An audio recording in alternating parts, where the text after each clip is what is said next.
ഇവന്മാരൊക്കെ പറയുന്ന കേട്ടാ ഇവന്മാർക്കൊക്കെ ഭയങ്കര ബുദ്ധിയാന്നാ. ഞാൻ മാത്രം ബുദ്ധിയില്ലാത്തവള്. നിങ്ങളൊക്കെ എന്റെ സൗന്ദര്യം കണ്ട് എന്റെ പുറകെ നടപ്പുണ്ടല്ലോ. അതേസമയം തന്നെ എന്നെ കുറിച്ച് ബുദ്ധിയില്ലാത്തവളെന്നും പറയും. നിങ്ങളൊക്കെ എന്ത് വിചാരിക്കുന്നത്? ഞാൻ എന്ത് പാവക്കുട്ടിയോ എന്നിങ്ങനെ വിഷമിച്ച് പറഞ്ഞുകൊണ്ടിരിക്കുന്നതെല്ലാം അപ്പുറത്തെ വീട്ടിലിരുന്ന് നമ്മുടെ മിൻ കേട്ടോണ്ടിരിക്കുന്നത്. ഇത് കേട്ടിട്ട് അവനും ഇനി എനിക്ക് ഉറക്കമില്ല എന്ന് പറഞ്ഞ് അവൻ ബുക്സ് എല്ലാം വെച്ചേക്കുന്ന ആ സ്ഥലത്ത് പോയി അവൻ ഡയറി എഴുതാൻ തുടങ്ങുന്നത്. അടുത്ത ദിവസം ഷൂട്ടിങ്ങിന് വന്ന നമ്മുടെ സെമിയുടെ മാനേജറും ഇങ്ങനെ അസിസ്റ്റന്റ് ഡയറക്ടറിനോട് വഴക്കുണ്ടാക്കിക്കൊണ്ടിരിക്കുന്നത്. ഞങ്ങളെ നിങ്ങൾ 6 മണിക്ക് വരാൻ പറഞ്ഞ, എന്നിട്ട് ഇതുവരെ ഷൂട്ടിംഗ് തയ്യാറായില്ലല്ലോ. നിങ്ങൾ ആ യങ്ഷി വന്നാൽ മാത്രം പെട്ടെന്ന് ഷൂട്ടിംഗ് തുടങ്ങുമല്ലോ. നീയൊക്കെ ഇങ്ങനെ ചെയ്യുവാണെങ്കിൽ ഞാൻ സെമിയെ വിളിച്ചോണ്ട് പോവുക. ഇത് കേട്ട അസിസ്റ്റന്റ് ഡയറക്ടറും നീയൊക്കെ വെയിറ്റ് ചെയ്യാൻ പറ്റുമെങ്കിൽ വെയിറ്റ് ചെയ്താൽ മതി. നിനക്കൊക്കെ അഭിനയിക്കണമെങ്കിൽ നീ വെയിറ്റ് ചെയ്യണം. ഞാൻ എന്തോ ചെയ്യാനാ? ഡയറക്ടർ ഇതുവരെ ഷൂട്ടിംഗ് തുടങ്ങുന്നില്ല എന്നിങ്ങനെ ഇവർ രണ്ടുപേരും വഴക്കിരുന്ന് കണ്ടിട്ട് നമ്മുടെ സെമിയും പുറത്ത് വന്ന് അവർ രണ്ടുപേരും സമാധാനപ്പെടുത്തിയിട്ട് നമ്മുടെ മാനേജറിനോട് പറയുന്നത്, ഇന്ന് അവള് വരത്തില്ല. യങ്ഷിയെ പറ്റിയുള്ള ന്യൂസ് നിങ്ങൾ കണ്ടില്ലേ എന്ന് പറഞ്ഞ് ന്യൂസ് കാണിക്കുന്നത്. ഞാനിപ്പോ യങ്ഷി പഠിക്കുന്ന കോളേജിന് മുമ്പിലാണ് നിൽക്കുന്നത്. ഞാൻ ഇവിടുത്തെ ഒരു പയ്യനെ ചോദിച്ചു നോക്കുമ്പോ യങ്ഷി ഇതുവരെ കോളേജിൽ ഒരു ദിവസം പോലും വന്നിട്ടില്ലെന്ന് അവൻ പറയുന്നത്. ഇതൊക്കെ വെച്ച് നോക്കുമ്പോ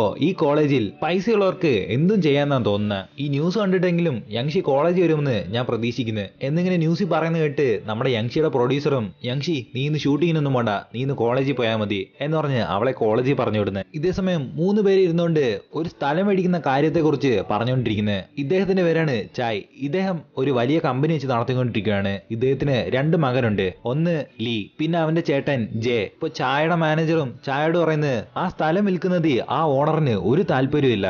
ഇനിയിപ്പോ നമ്മൾ എന്ത് ചെയ്യും സാർ എന്നിങ്ങനെ മാനേജർ ചോദിച്ചുകൊണ്ടിരിക്കുമ്പോഴാണ് നമ്മുടെ ജെയ്ക്ക് ഒരു ഫോൺ വരുന്നത്.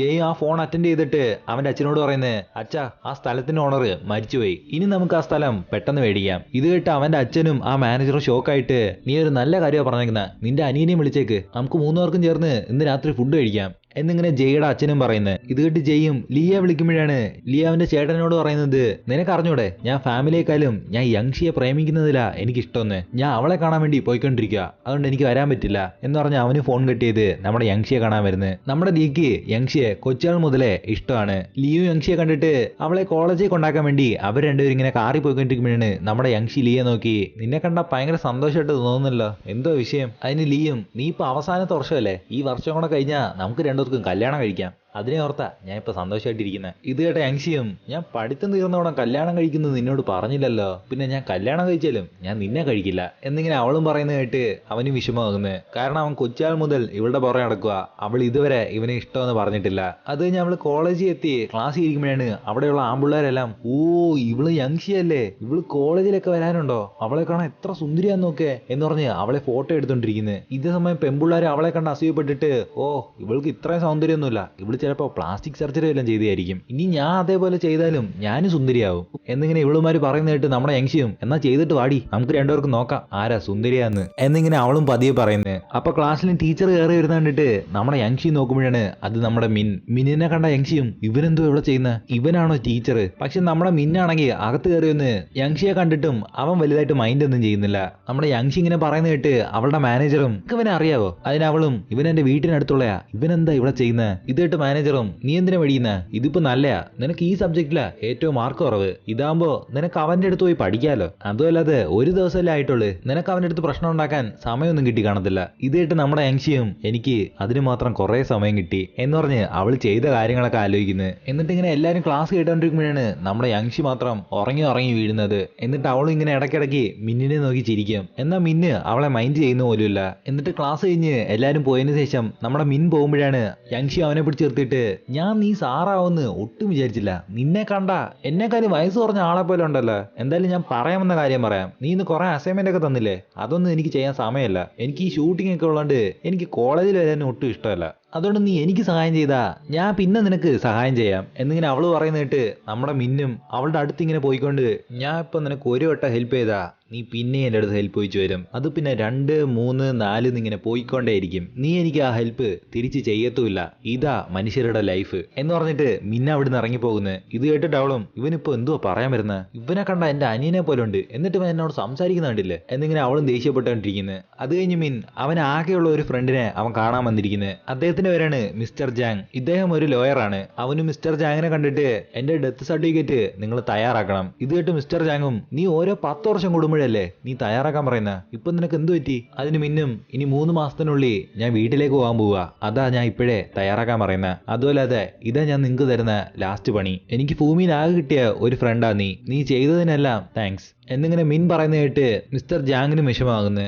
എന്നിട്ട് മിസ്റ്റർ ജാങ്ങും മിന്നിന്റെ കൂടെ ചേർന്നെടുത്ത ഒരു പഴയ ഫോട്ടോ കാണിച്ചിട്ട് നിന്നെ കാണാൻ ഇപ്പോഴും യങ്ങാന്നേ പറയത്തുള്ളൂ, പക്ഷെ എന്നെ കണ്ടില്ലേ എനിക്ക് വയസ്സായി. ഇത് കേട്ട് മിന്നും ഇതുകൊണ്ടാ ഞാൻ മനുഷ്യരോട് ഫ്രണ്ട്സ് ആവാത്ത, ഞാൻ മാത്രം ഇങ്ങനെ യങ്ങായിട്ട് എപ്പോഴും ഇരിക്കും. മനുഷ്യർക്ക് എന്നെക്കാളും വയസ്സ് പെട്ടെന്ന് കൂടുന്നതുകൊണ്ട് അവര് വയസ്സായി മരിച്ചും പോകും, പിന്നെ ഞാൻ ഒറ്റയ്ക്കാവേണ്ടി വരും എന്നിങ്ങനെ മിൻ പറയുന്നത് കേട്ട് മിസ്റ്റർ ജാങ്ങും നിന്നോട് എനിക്ക് ഒരു കാര്യം ചോദിക്കണമെന്നുണ്ടായിരുന്നു. നീ ഈ പ്ലാനറ്റിൽ വന്നപ്പോ തന്നെ തിരിച്ച് നിന്റെ പ്ലാനറ്റിൽ പോയിക്കൂടായിരുന്നോ? നീ എന്താ പോകാത്ത? അതിന് മിന്നും 400 വർഷം മുമ്പ് ഒരു സംഭവം നടന്ന് ആ സംഭവത്തിൽ ഒരു കൊച്ചു പെണ്ണ് മരിക്കേണ്ടി വന്ന് ആ പെണ്ണാണ് ആദ്യമായിട്ട് എനിക്ക് ഗിഫ്റ്റ് കൊടുത്ത ഒരാളും എന്ന് പറഞ്ഞ് ആ കൊച്ചിനെ ആലോചിച്ച് നോക്കുന്നത്. ഇതേ കൊച്ചിനെ ആയിരിക്കും എപ്പിസോഡ് 1 നമ്മുടെ മിൻ രക്ഷിച്ച് അവളെ ഹെൽപ്പ് ചെയ്തത്. എന്നിട്ട് അവൻ മിസ്റ്റർ ജാങ്ങിനോട് പറയുന്നത് പിന്നെ എനിക്ക് അത്ഭുതമായിട്ടൊരു സംഭവം നടന്ന് ഞാൻ 400 വർഷം മുമ്പ് കണ്ട ആ കൊച്ചിന്റെ അതേ മുഖം വെച്ചോണ്ട് 12 വർഷം മുമ്പ് ഞാൻ ഒരിടത്ത് ഡോക്ടറായിട്ട് ജോലി ചെയ്യുമ്പോ ആ കൊച്ച് ഏതോ ഒരു ട്രക്കിൽ പോയി ആക്സിഡന്റ് ആവുന്ന പോലെ എനിക്ക് പെട്ടെന്ന് ഇങ്ങനെ എന്റെ കൺമുമ്പിൽ വന്ന്. ഇത് കേട്ട് മിസ്റ്റർ ജാങ്ങും 400 വർഷം മുമ്പുള്ള അതേ കൊച്ചിന്റെ ഫേസോ? ഇനി ആ കൊച്ചു ചിലപ്പോ രണ്ടാമത്തെ ജന്മം എടുത്ത് വന്നതാണെങ്കിലോ എന്നിങ്ങനെ ഇവര് സംസാരിച്ചോണ്ടിരിക്കുമ്പോ ഇതേ സമയം സെമിയും ലീയും യങ്ഷിയും ഇരുന്ന് ഒരിടത്ത് ഫുഡ് കഴിച്ചോണ്ടിരിക്കുന്നത്. അപ്പൊ നമ്മുടെ ലീയും ഒരു മോതിരം എടുത്ത് വെച്ചിട്ട് സെമി ഇതിനെല്ലാം നീയാ സാക്ഷി, ഞാൻ യങ്ഷിയെ പ്രപ്പോസ് ചെയ്യാൻ പോവുക എന്ന് പറഞ്ഞ അവൻ യങ്ഷിയെ പ്രപ്പോസ് ചെയ്യുമ്പോഴാണ് നമ്മുടെ യങ്ഷിയും ഇനി എത്ര വർഷം എടുത്താലും ഞാൻ നിന്നെ റിജക്റ്റ് മാത്രമേ ചെയ്യത്തുള്ളൂ. ഇത് കേട്ട് നമ്മുടെ ലീക്ക് വിഷമമാകുന്നത്. അതേപോലെ നമ്മുടെ ലീ യങ്ഷിക്ക് പ്രപ്പോസ് ചെയ്തത് കണ്ട് നമ്മുടെ സെമിക്ക് വിഷമമാകുന്നത്. എന്നിട്ട് ലീ യങ്ഷിയോട് നീ എന്നെ റിജക്ട് ചെയ്തതിന്റെ കാരണം എന്തുവാ? അതെനിക്കറിയണം, ഒരു കാരണമില്ലാതെ നീ എന്നെ റിജക്ട് ചെയ്തില്ലല്ലോ എന്നിങ്ങനെ അവൻ ചോദിക്കുമ്പോ സെമി പറയുന്നത് യങ്ഷിയുടെ ഫസ്റ്റ് ലവാ ഇതിന് കാരണം എന്ന് പറഞ്ഞ് 12 വർഷം മുമ്പ് നടന്ന ഒരു കാര്യം കാണിക്കുന്നത്. ക്രിസ്മസിന്റെ അന്ന് നമ്മുടെ യങ്ഷിയും വീട്ടിൽ നിന്ന് കരഞ്ഞുകൊണ്ട് പുറത്തേക്ക് വരുമ്പോഴാണ് പതിവ് പോലെ നമ്മുടെ ലീയും അവളെ പ്രപ്പോസ് ചെയ്യാൻ വേണ്ടി അവളുടെ വീട്ടിൽ വന്നേക്കുന്നത്. ലീയെ കണ്ടിട്ട് അവളും നീ എന്തിനാ ഇവിടെ വന്നേന്ന് പറഞ്ഞ് ദേഷ്യപ്പെട്ടിട്ട് അവളും അവിടുന്ന് ഓടിപ്പോകുന്നത്. നമ്മുടെ ലീയും ഫോളോ ചെയ്ത് വരുമ്പോഴാണ് യങ്ഷി നേരെ ചെന്ന് ഒരു ട്രക്കിൽ ആക്സിഡന്റ് ആവാൻ പോകുന്നത്. അതേസമയം പെട്ടെന്ന് ആരോ ഒന്ന് അവളെ രക്ഷിക്കുന്നത്. ഇതെല്ലാം ഇങ്ങനെ സെമി പറഞ്ഞതിന് ശേഷം നമ്മുടെ യങ്ഷിയും പറയുന്നത് അവൻ എന്റെ ഫസ്റ്റ് ലവ് ആണോന്ന് എനിക്കറിയില്ല, എന്നാലും എനിക്ക് അവനെ കാണണമെന്നുണ്ട്. ഞാൻ അയാളുടെ മുഖം അന്ന് കണ്ടായിരുന്നു, എന്നാലും എനിക്ക് ഒട്ടും ഓർമ്മിക്കാൻ പറ്റുന്നില്ല.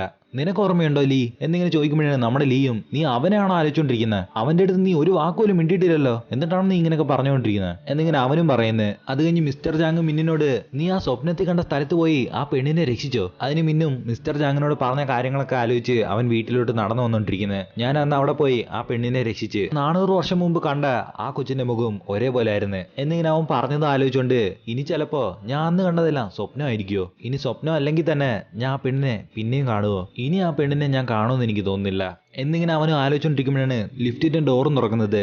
അവന് നോക്കുമ്പോൾ നമ്മുടെ യങ്ഷി അവിടെ നിൽക്കുന്നത്. എന്നാൽ അവർ രണ്ടുപേർക്കും അവർ തമ്മിൽ തിരിച്ചറിയാൻ പറ്റുന്നില്ല. യങ്ഷിയാണ് ആ കൊച്ചെന്നും പിന്നെ യങ്ഷിയെ രക്ഷിച്ചത് മിന്നാണെന്നും അവർ രണ്ടുപേർക്കും ഒട്ടും ഓർമ്മയില്ല. ഇപ്പൊ 400 വർഷത്തിന് മുമ്പ് നമ്മുടെ മിന്നും അവിടുത്തെ മനുഷ്യരെ പോലെ ഡ്രസ്സ് ചെയ്ത് അവിടെയുള്ള സംഭവങ്ങളൊക്കെ ഇങ്ങനെ കണ്ട് രസിച്ചുകൊണ്ട് വരുന്നത്. അപ്പോഴാണ് ഒരുത്തൻ അവിടെയുള്ള ഒരു ഗെയിമിൽ എല്ലാരും ഇങ്ങനെ പറ്റിച്ച് അവൻ പൈസ കുറെ മേടിച്ചോണ്ടിരിക്കുന്നത്. അപ്പൊ ഒരാളും ഇതെന്റെ മോക്ക് വേണ്ടിയാ, ഈ കളി തോറ്റാ ഞാൻ പോയി മരിക്കും എന്നിങ്ങനെ പറഞ്ഞിട്ട് ആ കളി കളിക്കുമ്പോഴാണ് ആ കളിയിൽ മറ്റവൻ പിന്നെ അവനെ പറ്റിക്കാൻ നോക്കുന്നത്. ഇത് കണ്ട നമ്മുടെ മിന്നും ഇദ്ദേഹത്തിന്റെ മോൾക്ക് വേണ്ടിയല്ലേ ഞാൻ ഹെൽപ്പ് ചെയ്തേക്കാം എന്ന് പറഞ്ഞ് മോൾക്ക് വേണ്ടി കളിച്ച അദ്ദേഹത്തിനെ ഹെൽപ്പ് ചെയ്യുന്നത്. അത് കാരണം അദ്ദേഹവും ജയിക്കുന്നത്. എന്നിട്ട് രാത്രി നമ്മുടെ മിൻ ആദ്യം രക്ഷിച്ച ആ കൊച്ചും അവളുടെ അമ്മ പറഞ്ഞെന്ന് പറഞ്ഞ് എങ്ങനെയൊക്കെ മരിക്കാന്നുള്ള ബുക്ക് പഠിച്ചുകൊണ്ടിരിക്കുന്നത്. ഇവളെ നമുക്ക് സോഹിന്ന് വിളിക്കാം. അവളിങ്ങനെ കുറെ നേരം പഠിച്ച് അവിടെ തന്നെ ഉറങ്ങിപ്പോകുന്നത്. അപ്പൊ അവിടെ ഒരാള് അവന്റെ മുഖമൊക്കെ മറിച്ച് സോഹിയെ തട്ടിക്കൊണ്ടു പോകുന്നത്.